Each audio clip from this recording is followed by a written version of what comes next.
folks. Welcome to Eyes on the Sky for the weekend of April 10th, 2020. As you can see behind me, this week our theme was the sun. We used our planetarium projection equipment to give you a mini star talk to learn about our star.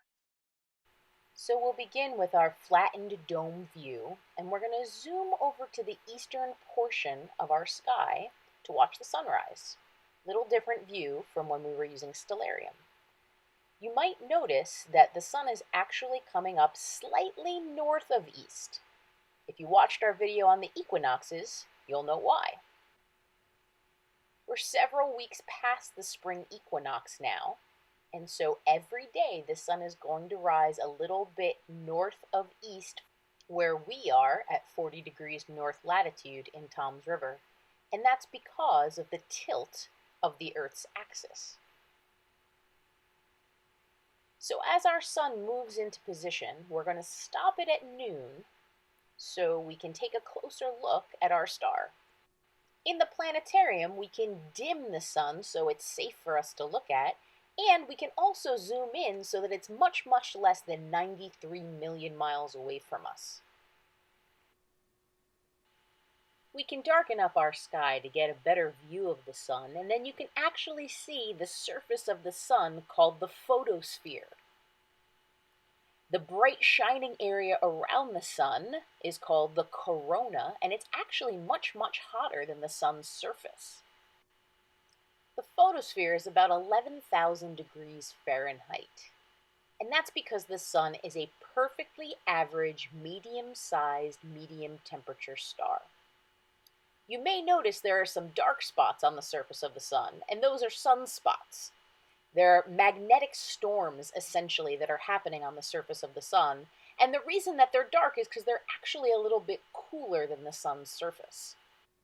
The sun goes through cycles of high and lower activity of these kinds of magnetic storms, and we call them solar cycles. And not only do sunspots form on the Earth during these high activity times, but sometimes we also see coronal mass ejections or solar flares. A lot of times you'll see little loop-de-loops as the flare explodes out of the surface of the sun and then gravity pulls it back downward, but sometimes they can escape into the atmosphere. This can have some interesting consequences for us on the Earth. High amounts of solar activity can interfere with our satellite and cellular communications. As we make the sun set right now, we're going to let it get dark and talk about one other very cool thing that results from the solar wind, or the charged particles from the sun, swarming around the Earth's atmosphere. The Earth's atmosphere is mostly made of nitrogen, with a fair amount of oxygen and some trace amounts of other gases. As the solar wind rushes past the Earth and its atmosphere, those charged particles get pulled in towards the North and South Pole because of the Earth's magnetic field. And what happens then is we sometimes get treated to a spectacular light show that we call the Northern Lights, or the Aurora Borealis.